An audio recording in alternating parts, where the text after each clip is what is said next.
Imagine a world where discussing controversial truths might actually get your content blocked. I guess we don't have to imagine too much. That might actually be what happened when I sat down with gender philosopher Dr. Tomas Bogardus to explore the case of Imane Khelif, an athlete at the center of a gender identity storm. We uncovered some really compelling evidence that suggests Imane may be suffering from something called 5ARD. It's a rare genetic condition that might actually challenge our understanding of males competing in female sports. But before you hear Dr. Bogardus' thorough analysis, here's a little bit of a twist. So the International Olympic Committee blocked our video over a 5-second clip, despite it clearly falling under fair use. So was this really about copyright on their part, or could it be something else? So stay tuned though, because what you're about to hear in this interview could possibly change everything that you know about gender in sports. But if you don't know, I am Cameron Bertuzzi, and this is Capturing Christianity. Here we dive into tough questions, we challenge the status quo, and we explore the deep truths of the Christian faith. If you're ready for more conversations that push boundaries and provoke thought, make sure to subscribe to my channel and hit the little notification bell. You don't want to miss any of our new content. Okay, here is my groundbreaking interview with gender philosopher Dr. Tomas Bogardus on the Imane Khelif controversy. Hey guys, I'm here live with Dr. Tomas Bogardus, who is, I'm calling him a renowned philosopher that writes on gender. I saw his eyebrows go up. So if you guys are interested, you've never heard of Dr. Bogardus, I want you to go check out, just search for his name on YouTube. You're going to find a lot of really interesting things. He's been writing in this area for a while now, and he's got some really interesting things to say. And what we're doing today is we're talking about the Imane Khelif. We're going to be using pronouns he, him for this, and we're going to talk about why during the stream. Thomas, go ahead and just share your thoughts, your overall thoughts on this case. I mean, as I say, you've been working in this area for a while now. And I'm sure that when this story popped up on your feed, it's just been interesting all around. I mean, in my video that I posted yesterday on the whole thing, it's like when the story first broke, people's minds were just blowing up all over the place. People were immediately outraged on both sides of it. This man is beating up on this woman, and then on the other side, no, it's obviously a woman. Yeah, well, what were your initial thoughts when you saw this start to break? Yeah, usually I see these sort of controversies bubble up from the beginning, but I've been doing a lot of house projects lately. I've been out of town, and so I kind of entered this uproar like in midway through. It had already gotten started, so I've been doing a lot of catch up, trying to figure out what's going on and what we know and what we don't know. And my impression is, like, at least in the early stages of the uproar, there was a whole lot of uncertainty and unknowns and false rumors and allegations. And I think I kind of missed this stage of the uproar, but I think the initial stage was some people were talking about these boxers. There's 2 boxers, one from Taiwan and one from Algeria, talking about these boxers as though they're transgender, as though they're males who identify as women, trans-identifying males, so-called trans women. But I think that part of the uproar was settled pretty quickly, and we realized that this is not a case of so-called trans women. And so I think like allegations of transphobia were being thrown around early in the discussion, but I think those have been put to rest, especially in light of the fact that there is a female who identifies as a man. There's a trans-identifying female, a so-called trans man, who's competing against females, and there's no uproar or controversy about that case. So I think that shows that what's getting people agitated here is not the alleged facts that the people in question are trans, but rather that it looks like we may have males who are enjoying at least some of the benefits of male puberty, some of the athletic benefits of male puberty, who are competing against females. And I think that's what's getting people agitated. I guess I'll just say one other thing really quickly. I've also still to this day seen allegations that what's motivating the controversy is a kind of like implicit racism, because one of these boxers is from Algeria and one is from Taiwan. And so the charge is that I think people say stuff about like white women's tears get people really upset or something like that. Like one of the defeated boxers was from Italy, and that's really what I think broke the story wide open, was what happened to that Italian boxer. So anyway, there are charges that there's like a kind of implicit racism going on here. But I think if we reflect on other cases, we'll realize that's not true. It's just kind of a coincidence that in this case, the two alleged males are one's from Algeria and one's from Taiwan. If you remember back to previous Olympics, there was a lot of controversy about Laurel Hubbard, the trans-identifying male, I believe from New Zealand, who is Caucasian and took an Olympic spot from a non-white person. And there was a lot of controversy about that, a lot of uproar about Laurel Hubbard, directed towards Laurel Hubbard. And also, if you think of Leah Thomas, we've got the same sort of situation there. We've got a Caucasian involved. So I hope that people don't reach for those explanations too quickly, that it's like a kind of animus either towards trans people or towards like non-white people, because there are other cases in the neighborhood that help show that that's not, I don't think that's the best explanation of the anger that we're seeing. What struck me about this case is that you had people immediately claiming that Imane is a man, and then immediately people claiming that Imane was raised as a woman. She continues to look like a woman now, even now. And so as I started to kind of look into this case, and again, I was reaching out to you, and you and I were talking about this. You share with me this condition called 5-ARD, and never heard of it before. And why don't we go ahead and jump in and talk about that? Because there's some really interesting facts about this case. For example, like I mentioned, he grew up female. It's illegal to transition in Algeria. And then he's got a very masculinized appearance and has XY chromosomes. I should also mention one more time before I bring you in to talk about this condition. The reason why we're using these pronouns is, again, because the evidence, I think, suggests that Imane, and we'll talk about this in just a second, Imane is a biological male. I've seen some comments already from people saying, well, that's disrespectful to use that pronoun, so we can talk about that as well. But yeah, let's talk about this condition first and some of the evidence that suggests that Imane does have this condition. Okay. Well, let me say something about pronouns real quick, because I've seen that online as well, and I saw it in the comments of your previous video. When I've been on your channel previously, I've talked about how as Christians we're called to balance respect and love for the truth. We're supposed to speak the truth, but with love, we're supposed to be kind and compassionate while we speak the truth. And sometimes it's hard to find that balance. And I think this is one of those times, because as far as I can tell, these boxers both think of themselves as women and as female. And I think for good reason, as we'll see in a minute.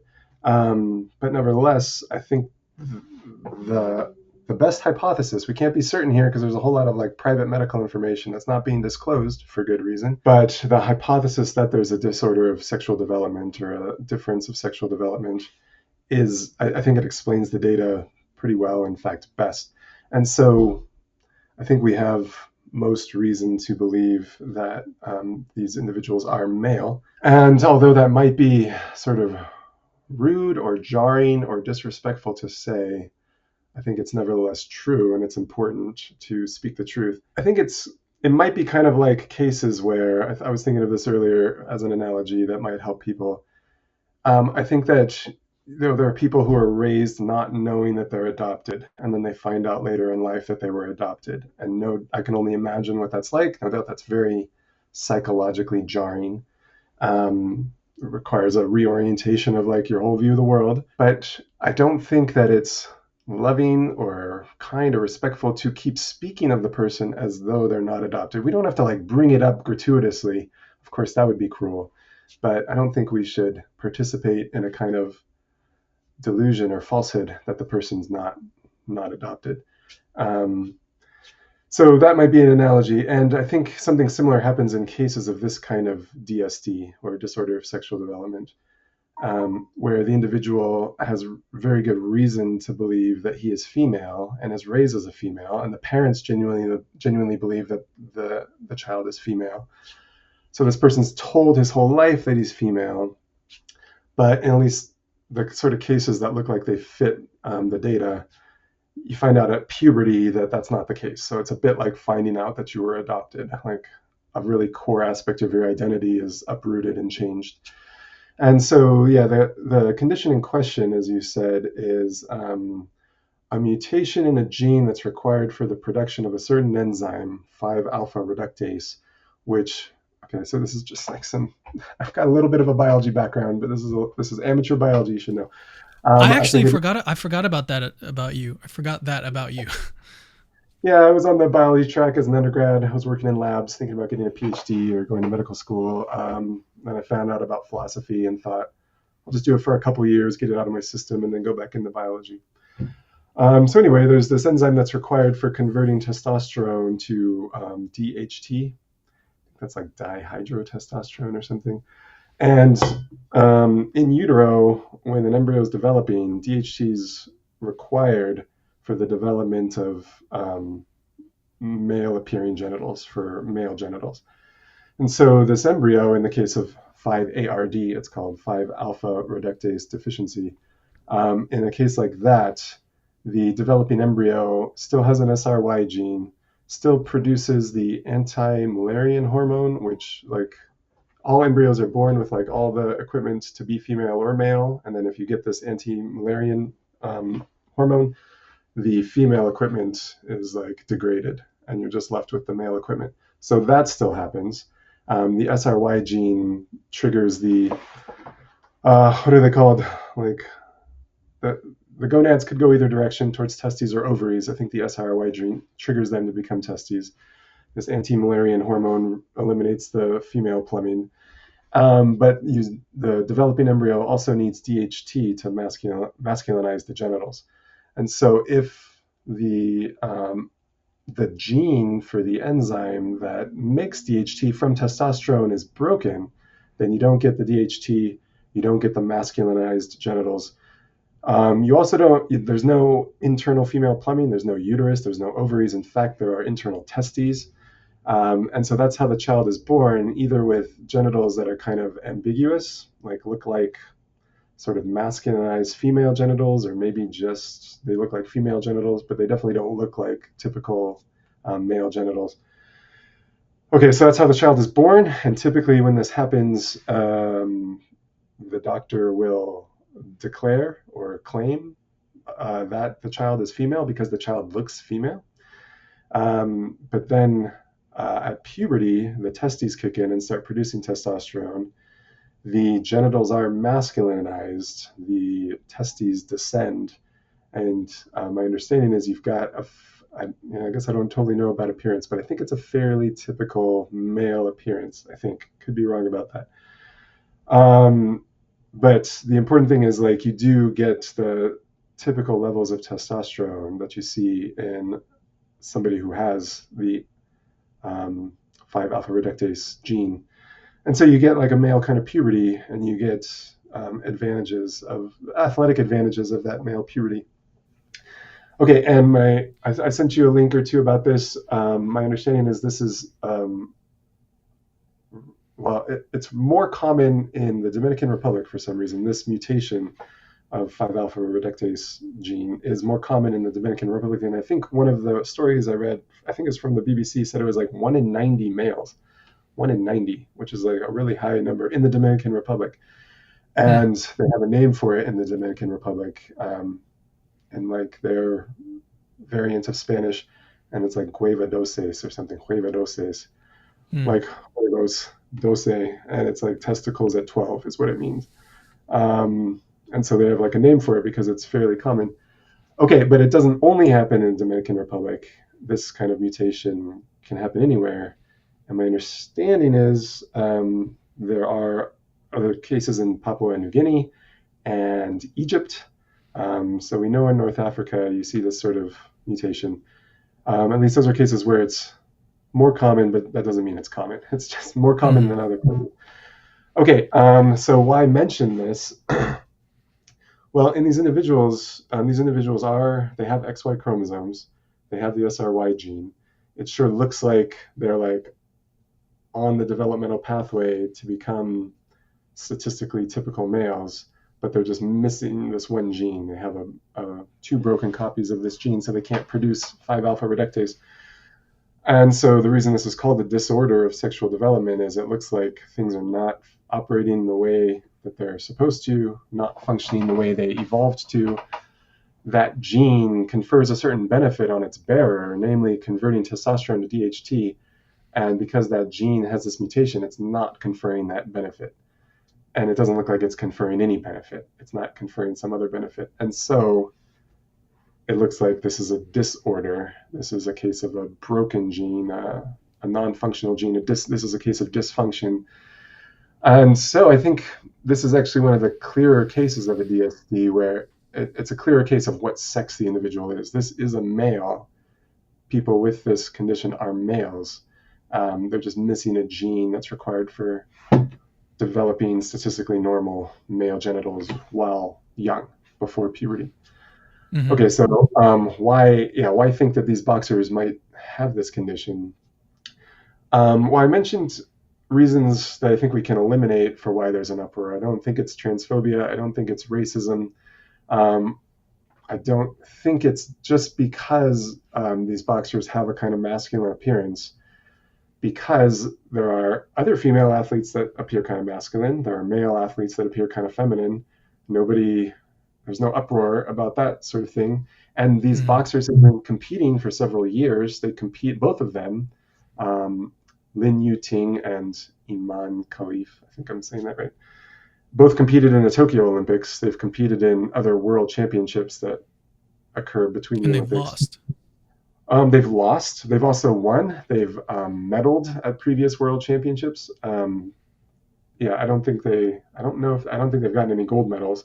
So they've definitely lost bouts. They've won bouts, but they've been competing for years and there was no uproar, and they had the same appearance that they have now. So I don't think it's the masculine appearance. I think what triggered this uproar was there came to light some evidence that these individuals have XY chromosomes. The International Boxing Association on July 31st announced that they used a, quote, recognized test that showed that these two boxers do not meet the eligibility requirements to compete in the female category. Mm-hmm. And if you wonder what those eligibility requirements are, the IBA just has this as the definition that's required to enter the female category. They define a woman as an individual with XX chromosomes. And so if you don't meet that eligibility requirement, what they must be saying is, we did a chromosomal test. In that announcement on July 31st, they didn't say what kind of test it was, although they did say it was not a hormonal test. They weren't testing testosterone levels. I think that's what they said in the announcement on July 31st. It wasn't a hormonal test, but it was a recognized test, and it showed that these boxers do not meet the eligibility requirements, which, by the way, are chromosomal requirements. So it sounds like it was a genetic test. It sounds like it was a chromosomal test. Okay, so why did they announce that so suddenly? These boxers have been competing for a long time. So my understanding is prior to 2022, this International Boxing Association was relying on athletes' passports to determine the age and the sex of the athletes. And so if you came to the competition with a passport that said female or woman, you could enter the women category, and they just took the age for granted as well. The International Olympic Committee is still doing that. The IOC is still just relying on passports. Okay, so then in 2020... Should I play that clip? Is that the clip that I've got pulled up here? No, I don't think so. Let me say a few other things, just why this uproar is happening now. So the IBA announced this. It looks like they did a chromosomal test. They started the tests in 2022, and they started excluding athletes after the Tokyo Games in 2023, so well after the Tokyo Games. Okay, I have some other notes here. The IBA says they conducted these tests on a bunch of athletes, but these two athletes in particular, twice at the World Boxing Championships in Istanbul, in Turkey, in 2022, and then also at the World Boxing Championships in New Delhi, in India, in 2023. So I'm mentioning the locations because one of the rebuttals I've seen online is the IBA, the International Boxing Association, is corrupt, which it may well be. Boxing is super corrupt. So are the Olympics, by the way. But the IBA may well be corrupt, and it's sort of allied with the Kremlin. It's friendly with Russia, and Russia has been getting a lot of heat from the IOC recently, both as a result of Russian doping scandals, allegedly. And the war in Ukraine, I think this year, my understanding is that Russian athletes were excluded unless they denounced the war in Ukraine or something like that. So Russia's not happy with the IOC. If the International IOC means International Olympic Committee. If the International Boxing Association is kind of allied with Russia, then the charge is like, well, they're acting on behalf of their Russian friends. So I just wanted to mention that these tests were conducted in these what seem to be genetic tests were conducted in Turkey and India. The IBA says these were independent labs. So of course there could be some shenanigans going on, but that's some more evidence that these tests are legit. Okay, here's more evidence. So these boxers, the one from Taiwan and the one from Algeria, were competing with the IBA for many years, as I said, going to these world championships, medaling, doing fairly well. When they were excluded and banned from competition, they were given the opportunity to appeal. The IBA, according to the IBA offered to pay at least some of the costs of appealing the decision. I don't know how much, and of course they could be lying, but they say like we offered to pay for the appeal process. The Taiwanese boxer, Lin Yuting, did not appeal. Imane Khelif started the appeal process, but then withdrew the appeal during the appeal process. So I actually got this tweet pulled up that you sent me. Yeah, Lin did not challenge the disqualification. Khelif challenged the disqualification, but withdrew the appeal before it could proceed through the court. Yeah. Okay, so there's some more evidence that. So I'm just like laying out why the uproar is happening now, and the reason that I'm suggesting is there is new evidence that's come to light that these boxers have XY chromosomes and are biologically male, also known as male. And it looks like this evidence is kind of new. The IBA just released it. The allegations were not appealed by the boxers themselves. Of course, it's like private medical information, so we don't have like copies of these tests. Although there's a well-respected sports journalist, Alan Abramson, who reports that he saw the letter that the IBA sent to the IOC that had like evidence of the tests. That might have been like illegal to see that. I don't know. That's up to Abramson. But Abramson says he saw the letter and says that the lab results for each athlete depict the XY chromosomes photographically. So at least that's what Abramson said. So it sounds like Abramson saw the test results. Okay, so that's all the evidence. That's the evidence in support of them having XY chromosomes.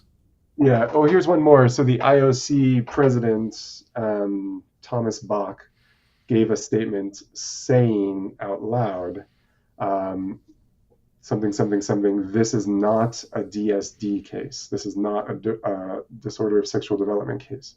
That's what he said out loud in his public statement.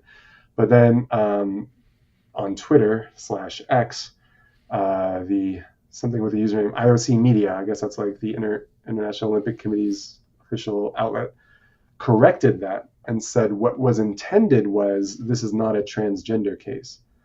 So although the IOC president said this is not a DSD case, that was corrected. That was amended, which again is like some evidence that it is a DSD case. Like otherwise, why correct it? So again, not conclusive, but the evidence is kind of piling up. We're reasoning under uncertainty here to try to figure out what's happening in these cases. Okay, I have some like countervailing evidence that I've tried to collect pointing the other way for people who say that these boxers are women. In fact, cis women, we're told, where a cis woman on this contemporary gender ideology is someone who identifies as a woman and was assigned female at birth. And so we're told by individuals on that side of the debate that Imane Khelif and Lin Yuting are cis women. Here's some evidence that they say. They say the IBA is corrupt and unreliable. The International Olympics Committee has not seen the results of the test. I just told you about Alan Abramson saying that he saw a letter from the IBA to the IOC in June 2023, so last year. So according to Alan Abramson, the IOC at least knew and has seen the results of the test. Okay, we're told that the IBA is aligned with the Kremlin, which is hostile to the International Olympics Committee because of the IOC's stance on Russian doping and the war in Ukraine. Okay, but it's not just Russians that are saying this. So it's true that the initial statement was given by Umar Kremlev, I think that's his name, and he's Russian. And the IBA is like friendly with Russia because there's a lot of boxing that happens in Russia. But it's not just Russians that are saying this. Recently, I hope I say this right, Ioannis Philippatos, who's Greek, was a former chair of the International Boxing Association Medical Committee. He's been an OBGYN for like 30 years, and he made a public statement confirming that neither boxer is biologically female. Okay, and then just one more. The European Vice President of the World Boxing Organization, so not the IBA, but the World Boxing Organization, the WBO, Istvan Kovacs, I hope I said that right, not Russian, and not with the IBA, made a public statement confirming that Imane Khelif is male. And this European vice president of the WBO says he warned the IOC about several male boxers in the women's category, but nothing was done. Okay, also, I'll just repeat that the IBA says these tests were conducted by independent labs twice in Istanbul and then also in India, not in Russia. Okay, and then again, also, I've heard the charge that Russia's upset, or Russia's just trying to like protect Russian medals or something like that. So Russia's trying to disqualify like good competitors, so more Other Russians, boxers.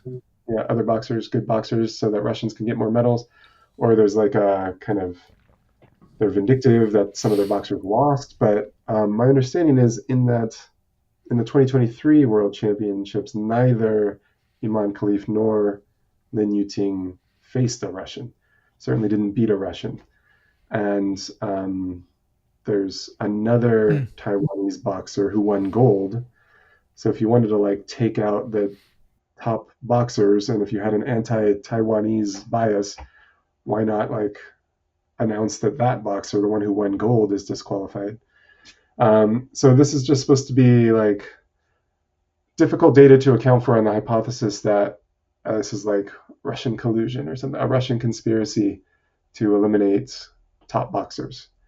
Also, I guess in that 2023 World Championships, India won the most gold medals and China won the most medals, period. And neither country had boxers that were targeted by the IBA, that were excluded by the IBA. Okay, so if the IBA was like acting at the behest of Russians to exclude competitors to Russian boxers, they didn't do a very good job. All right.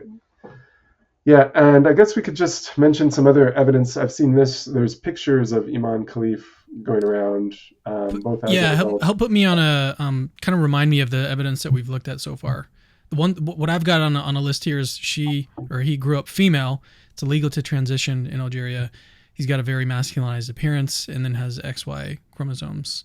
Is there any additional evidence that you're suggesting here? Evidence that these boxers have XY chromosomes or that they're male? Mm-hmm. Well, yeah, it's just the fact that the IBA is there any evidence that you're discussing beyond the four that I just mentioned? Oh, I was going to look at some evidence on the other side given by people who say this is a cis woman. I was trying to give some of the evidence, but also like giving responses in the meantime. Yeah. So some of the evidence was like the IBA is corrupt and they're like in cahoots with the Russians. So I was just pointing out that these tests were not conducted by Russian labs, and it doesn't look like the IBA did a very good job of targeting like competitors to the Russians. They should have targeted some Chinese boxers or Indian boxers. Okay, another bit of evidence is you'll see pictures of Imane Khelif as a child and as an adult, sort of like going out to fancy events with a very feminine appearance, and as a child appears pretty feminine. Very feminine, I should say, as a child. And that's evidence that this boxer, Imane Khelif, was born a woman, some people say, or at least born female, raised female. And so, yeah, I don't think that's not contested. Well, it's not contested that Imane Khelif was taken to be female as a child. And raised female. And raised as a female, yes. That's not contested. But that's kind of predicted and accounted for on the hypothesis that this is a disorder of sexual development, like a 5-ARD sort of case. Mhm. Because that's what you'd expect. That's what you see in males who have this disorder of sexual development. It's a Well, child that looks very female. I think an additional consideration there would be that in a place like Algeria, where this is very, very rare, that's the situation that we would expect if a case like this occurred there, as opposed to Yeah, somewhere like the Dominican Republic, where it's more common and they kind of know how to yeah, deal with it. yeah. It's more of like a relevant possibility in the Dominican Republic. They'll say like, this child is Yeah, female for now, but yeah. greater than 1% chance, greater than 1% chance that this child will become male. Yeah, but in other parts of the world where the condition is less common, yeah, you probably don't tell parents that. You probably just tell the parent this child's a female and the child's raised as a female. So again, I just want to repeat that Imane Khelif no doubt sincerely believed that he was female, and maybe even started competing under that, and maybe still believes, maybe still sincerely believes that he's female. It So does I'm seem not that way from what I've Yeah, I'm seen not from him. saying that this is a case of like lying. I don't know if anyone's lying here. Um, I will say that there are reports.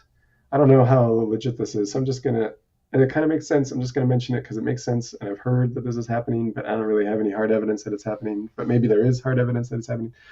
I've heard that like athletic coaches sort of scour the globe looking for children born with this condition for this very reason, because at puberty you get this burst of testosterone and a male puberty, but your birth certificate says female, and so you can compete in the female category. And I guess I'll mention that it's not unprecedented. There have been athletes in the Olympics with this condition before, and for all I know, maybe it's still happening. My understanding is in the 2016 Rio Olympics, the top three finishers in the women's 800-meter race all had 5 ARD, I think, including the gold medal winner Caster Semenya. Um, yeah, and I'm pretty sure, like, if you look at medal winners in women's competition, like the proportion of medalists who have this condition is way higher than like the base rate of this mutation. So it looks like there's at least a kind of athletic advantage conferred, and it may be that not only is it like a natural kind of athletic advantage that works its way to the top, but also maybe coaches are looking for it. I don't know. That's just pure speculation, but maybe other people know better than I do. Would this be a Okay, good opportunity to pause and take a super chat question? sure. Okay, let's do that now. This one was from a previous episode. Let's get super chat from Kevin of Alexandria. Kevigen? Okay, all right. What he says: Hi team, how does the teleological view of sex handle Swyer syndrome? Seems hard to say that Imane's body is ordered towards sperm production since Imane was born without male organs that generate sperm and with a uterus. Okay, can I just read this for a second? So, how does a teleological view of sex handle Swyer syndrome? It seems hard to say that Imane's body is ordered towards sperm production since Imane was born without male organs that generate sperm. Okay, and with a uterus. So, I don't. My understanding is Swyer syndrome is not being proposed as a likely DSD in this case, because in the case of Swyer syndrome, there is like no male puberty, there's no masculinization, and at least by appearances, the appearance of these boxers is more consistent with a kind of 5 ARD case where you get a sort of male puberty, you get a kind of testosterone. Yeah, But I think even in I did want cases to of, mention go ahead. really quick. I wanted to mention the video that I posted yesterday where I interacted with ChatGPT and kind of ran through the evidence with ChatGPT and mentioned stuff like the masculinized appearance, and asked it like, how does this handle the overall assessment of what is most probably going on in this case? And ChatGPT came to the same conclusion that 5 ARD is the most likely condition, Yeah. given the evidence. Yeah. All right. Well, that's some confirmation, I guess, that ChatGPT's on board. But ChatGPT hallucinates a lot and is very eager to please. Yeah, true. So I think, yeah, the strongest evidence that it's not Swyer syndrome is if you look at individuals with Swyer syndrome, It's an individual who has a very feminine kind of appearance. But my understanding is with Swyer syndrome, there's still internal testes. There are no ovaries. And so we still have gonads, organs that are in the business of producing sperm, that are ordered towards or evolved to produce sperm. So even in the case of Swyer syndrome, in a case, to be honest, I don't know if in Swyer syndrome any of the sperm are functional. I don't know if you get functional sperm from the testes of an individual with Swyer syndrome. You definitely don't get eggs from any ovaries because there are none. I believe there is a uterus. There are individuals with Swyer syndrome do have a uterus, and with the help of medical intervention can have an embryo implanted. I don't think it's like their embryo, but it could be another embryo that's implanted that can go to term, can be carried to term. Okay, but again, I don't think this is a case of Swyer syndrome, and I haven't seen any reports that Imane Khelif has a uterus. What I'll just tell you what happened in the case of like Castor Semenya, who is verified to have 5-ARD. You get a sort of masculine appearance. There's no development of any female secondary sex characteristics, or at least very, very little. And you do get like functional sperm, and I believe through medical intervention, Castor Semenya has fathered a child, despite competing as a woman and being commonly called a woman by the media. That's what 5-ARD does. So my understanding is at puberty, when these children who have 5-ARD go through puberty, some of them decide, like, I am going to try my best to continue living as a woman. I'm comfortable living as a woman. I'm going to continue to do that. Some of them change and say, I'm going to live as a man. I'm going to identify as a man. Castor Semenya, my understanding is, continues to identify as a woman well post-puberty. Okay, so if it's a case like that, and the question was, how does a teleological account of the sexes, what does it have to say about a case like this?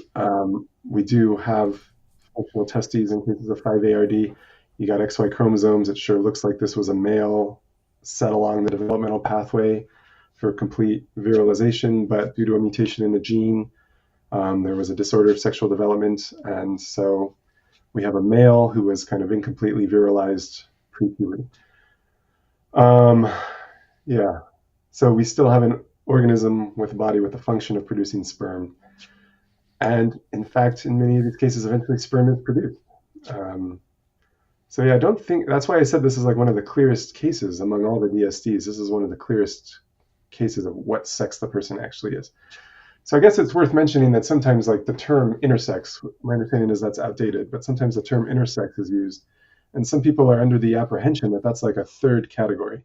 You're either male or you're female, or there's a third thing you might be, intersex, which means you're neither male nor female.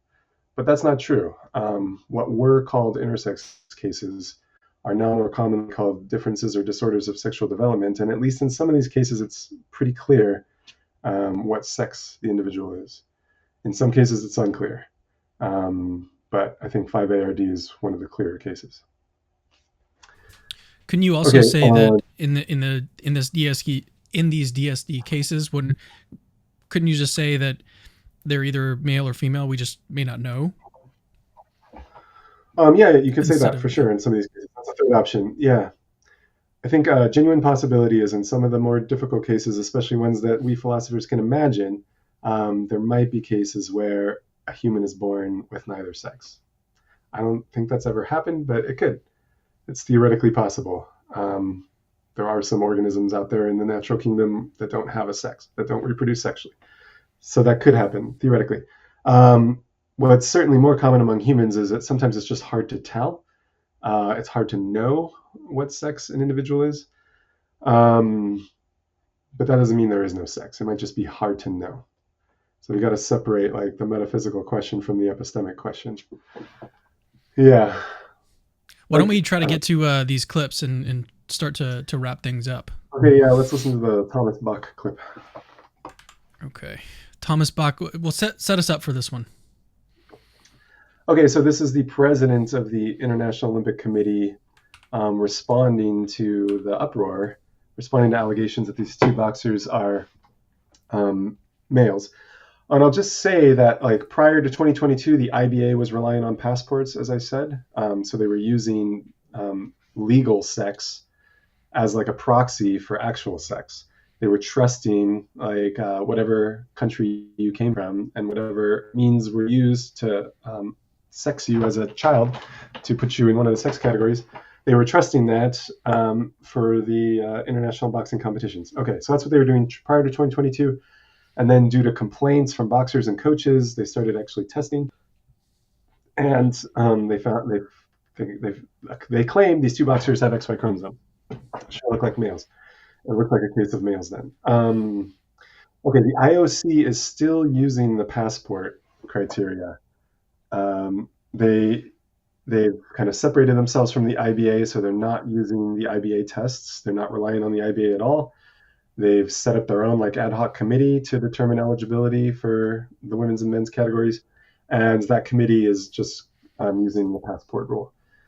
Okay, and again, I just repeat with like 5 ARD cases, there's no doubt that the child's sex was recorded as female, despite the fact that I think in 5 ARD cases, it's pretty clearly the sex is male. Okay, when I say clearly, I don't mean like clear to observation, because to observation, like the child looks like a female. But when you realize what's happening internally and genetically, I think it's pretty clear that this is a male child that appears female. Okay, so no doubt the passports say female. So the IOC is responding to charges that these boxers are not women, shouldn't be competing against women. I mean, in cases of like Caster Semenya, it's just a foot race and nobody's getting hurt. But in cases like boxing, if you have boxers who have gone through male puberty, it seems like it's not only unfair, but potentially dangerous. Okay, and then the president of the IOC here is responding to charges that these boxers should not be meeting the eligibility requirements to compete as women. See now is that some want to own the definition of who is a woman. And there I can only invite them to come up with a scientific based a new definition of who is a woman and how can somebody being born, raised, competed and having a passport as a woman cannot be considered a woman. Sounds pretty easy to do that. But I'm curious what's going on with the Coke on the table at the Olympics? Yeah, I know. I think we're getting a little kickback now.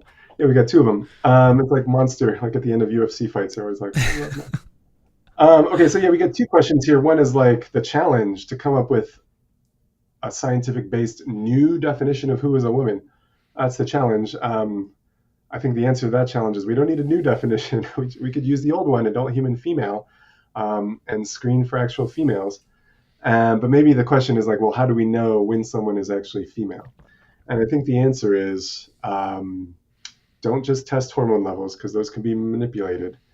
And it is possible, it's not common, but it's possible for a woman to have testosterone levels that are outside the normal woman range and maybe even in the lower end of the man range. That can happen. But I think genetic tests are pretty good. Why not do them? So that's another bit of evidence I was going to mention in favor of the DSD hypothesis and like against the hypothesis that these are two cis women is the controversy could be put to rest pretty easily if just more tests were taken. If like I were one of the boxers, for example, I would just go to a lab and have my own lab. I'd choose the lab if I was suspicious of the Russians. Okay, I wouldn't tell my phone where I was going. I'd just go to a lab, get the test, and display the results. I understand it's like an invasion of privacy, but when it comes to like international athletic competitions, I guess and the eligibility requirements for international athletic competition categories, maybe you give up a little bit of privacy if you're claiming that you meet. Yeah, I mean, when I compete in like jiu-jitsu tournaments, I compete in certain age brackets, and like if I were challenged to prove it, I would. And I do have to show my driver's license. And if there was a doubt that the driver's license was fake or something, I feel like I could prove it. I would try to prove it. I would show them my birth certificate. Okay, but that's just age stuff. Okay, anyway, so that's another bit of evidence that like no more tests are forthcoming, which is kind of weird. Again, not conclusive evidence, but just wanted to mention it. Okay, and then so one thing this guy said was, well, who even knows what a woman is? Like, you're going to have to come up with a new definition. I don't think so. And then the second one was, how could it be that somebody who was born, raised, competed, and has a passport as a woman cannot be considered a woman? Well, 5ARD cases, right? 5ARD Exactly. cases. An individual can be born appearing to be a female, and in fact classified as a female at birth, misclassified as a female at birth, raised as a female, competes as a female, has a passport that says female on it. It can easily happen. And like this guy's critics will point to actual cases where it has happened. They'll say like Castor Semenya and all these other athletes who have, like, we know that they have XY chromosomes and 5ARD. So that's how it could happen. So yeah, I don't know. It's kind of hard to believe that he doesn't, that this is like a genuine question, that he doesn't really know what his opponents will say. If he doesn't really know, then I guess he's not listening, because the answers to these questions are obvious. Yeah. Okay. Should we play the rest of this clip or move on to the next one? Yeah, that was the bit of the clip that I wanted to hear. Okay. Well, this one is actually a video that came out a few days ago by this guy named Brian Sutterer. And it's one of the few videos on this topic that have actually gotten any views. The last video that we did on this had really good analytics, but then the views on it were just really low for some reason. And then as I was kind of looking into this, it seems like a lot of the videos on this topic are either being throttled or taken down for some reason, but don't really want to speculate on that. The reason why I'm playing this video is because this guy attempts to sort of explain like what's going on, but then toward the end of the video, he tries to kind of get to like the emotional side of things, like how we should treat people with conditions like this that are experiencing what these fighters might be experiencing right now. So I wanted to play this clip and then have Dr. Bogardus comment on it. This one is about a minute long. Think of putting yourself in that woman's shoes. I don't think necessarily that this Algerian boxer is trying to like deceive the system and just win gold medals. But think about being a child and having one of these known, diagnosed differences in sexual differentiation syndromes where you don't look like your friends who are female or male. You feel different because of your hormone levels. How are you supposed to put those people in a box of purely male or female? Again, I don't know the solution. I don't know the answer, but I wish that we all had the intellectual maturity to not just see these headlines, not see the way somebody looks, and automatically assume that just because we are told they have a chromosome, they must be male or they must be female. And again, we're talking about from that sexual side effect, because I think. We'll pause it there. Yeah. Do you have any thoughts on this clip here? How we should sort of be responding to this? I mean, one of the things I like that he says at the end is that people were reacting to this way too quickly without much evidence or much information. And yeah, that was really unfortunate. Yeah. Yeah, I'm on the same page. I watched your last video, and I agree. Like, I think people were pretty quick on the trigger with the hostility and the criticism and the outrage. I guess for two reasons. One is that there's a whole lot we don't know. So I hope I haven't communicated that I think like we know what's happening here for certain, and these boxers are definitely men competing against women knowingly, and it's terrible. I don't think that's the case. I think that's my understanding is that's the best hypothesis. That hypothesis is best explains the data. Not that the boxers are doing it willingly or knowingly. I guess I should add that. Although if it is 5ARD, it would be awfully hard not to know that you have that condition and that you. Yeah. I don't know, man. Maybe it's like, maybe people are just not telling these individuals the truth. Maybe we've got some unscrupulous boxers or managers around these boxers, like not telling them the truth. I don't know. There's a whole lot we don't know. And so I don't think that we should criticize the boxers themselves, because we don't know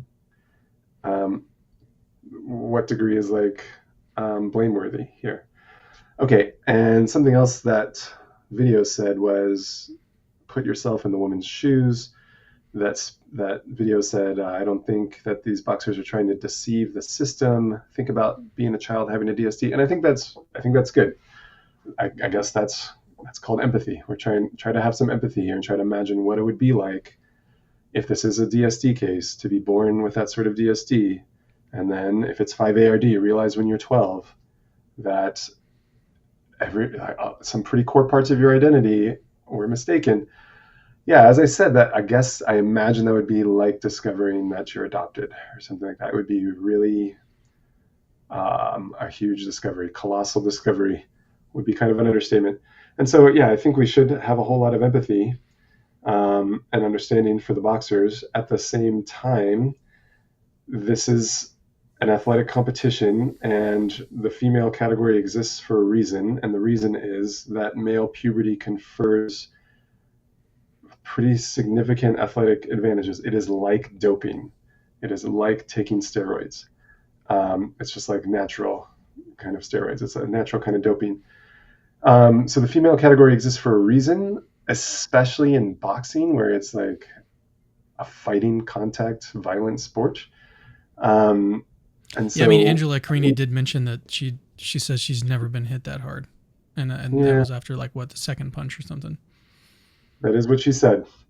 I just wanted to quickly mention, though, you had brought up that like some people point out that these boxers have lost before, which is true. That does not refute the male hypothesis, because it could be that, like, if you think about the bell curves of. Well, I can guarantee, like, if I went in and fight with some of these Olympic boxers, you would lose. Yeah, it would be. So, which if there are these unscrupulous coaches like scouring the world looking for this condition, what they're looking for is somebody who has kind of like somebody who's a natural athlete, which is very rare, but also has 5-ARD, which is super rare. And the odds that you're going to get both of those is extremely rare. And so you might just get a kind of like mediocre male athlete who has 5-ARD. And as you said, if you went into the ring with these boxers, like, no doubt you would lose. I would lose too. I don't know anything about boxing. So from the fact that these boxers are losing, that doesn't refute the male hypothesis. It could be, I would lose against highly trained female athletes in these competitions. And like, oh my goodness. One thing that I thought about in the spirit of charity in response to maybe wrestling. Well, not even I don't wrestling. think they're I'm going to be honest. Not even wrestling. In my weight class.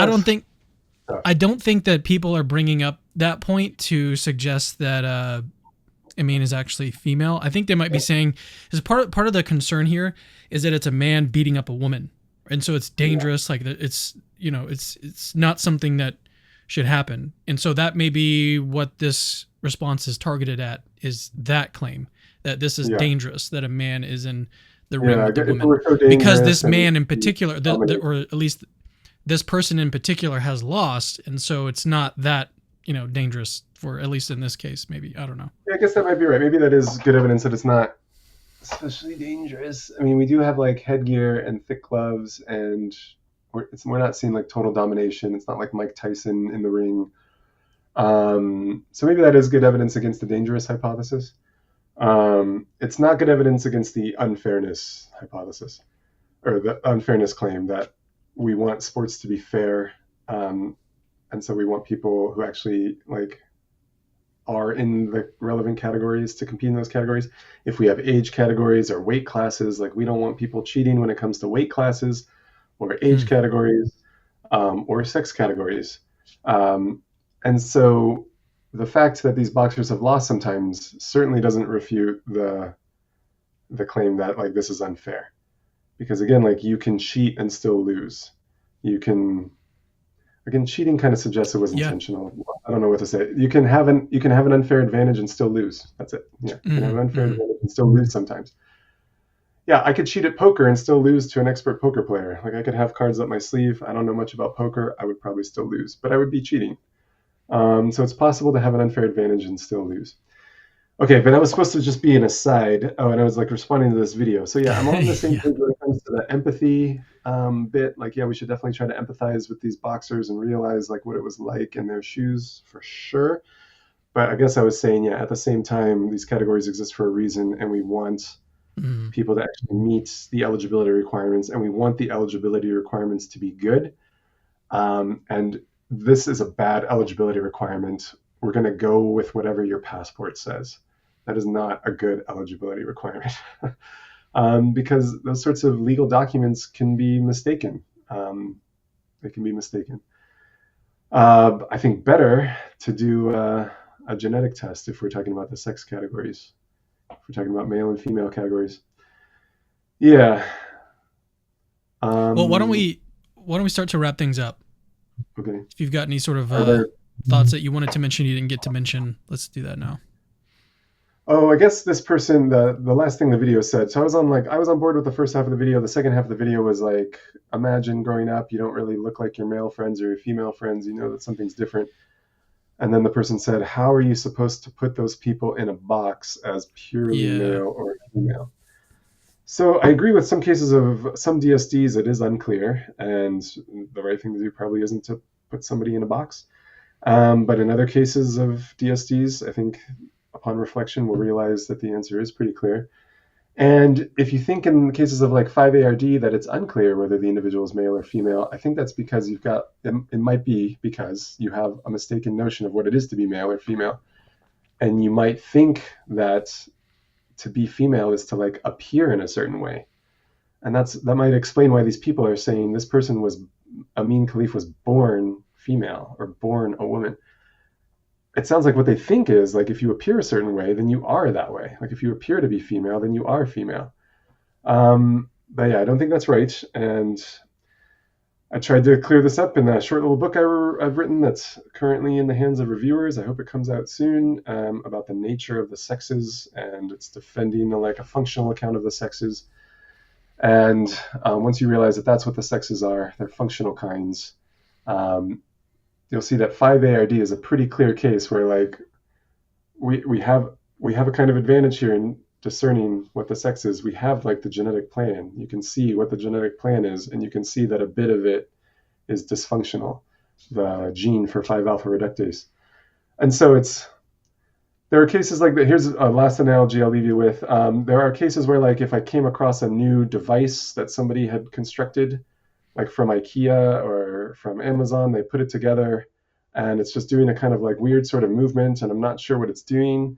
It may be unclear to me like what this thing is. Is it a toy? Is it a toaster? Is it some sort of like massaging tool? I don't know. It might be hard to know if I just look at the device and I can't figure out like what it's meant to do, what good thing it accomplishes, what like the function is. But if I see the instruction manual, if I have access to like the instruction manual, I can see like what it was designed to do, like how the pieces fit together and for what purpose. And so I think 5ARD is like that, where we actually have the instruction manual. We see we've got XY chromosomes, we've got an SRY gene, we've got the gene for 5-alpha reductase. It's just got this mutation, and it doesn't look like the mutation's conferring any advantage. It's just a disadvantage, so it looks like a dysfunction, looks like a disorder. So yeah, I don't think this is a particularly challenging case, even for a functional view of the sexes. Yeah, and I guess I'll just quickly add that that's not to say that XY chromosomes is what defines a man. It's not that being a man is defined by XY chromosomes. So I think the IBA is mistaken if the IBA claims that to be a woman just is to have XY chromosomes, or to be a female is to just have XY chromosomes. I don't think that's right. Because as we've said on other podcasts, there are other organisms that do it differently, that have different kinds of instruction manuals that are meant to produce the same sort of function. So like birds don't have two different sex chromosomes for male, they have two of the same sex chromosomes for male. So the instructions read different, but they still result in an organism that has the function of producing small gametes. So yeah, the instructions themselves don't define what it is to be male or female, but they can be pretty good evidence about whether the organism is male or female. just as like an IKEA piece of furniture can have instructions in different languages. So it's not the English instructions that make this thing a bookshelf. It's not the German instructions that make it a bookshelf. It's rather the function of the thing that makes it a bookshelf. But the instructions can still give you a pretty good clue about what the function of the thing is. Okay, same too with chromosomes. So if we know that these individuals have XY chromosomes and that we've just got a mutation in the 5-alpha reductase gene, we've got the SRY gene, it sure looks like this is a male. Okay, so those are the last things I wanted to mention. Do you want to say anything, Cameron? I want to say that I'm happy to see your face again. I wish one of these days we'll be able to hang out in person. I feel like you and I are kindred spirits in a lot of ways. But yeah, I'll let you get back to family stuff. I know you were sort of just taking a break to be able to do this and share your thoughts on this. Yeah, well, thanks for having me on. It was good talking with you. Okay, all right. See you later. See you guys later. Thanks for tuning in. See you in the next video.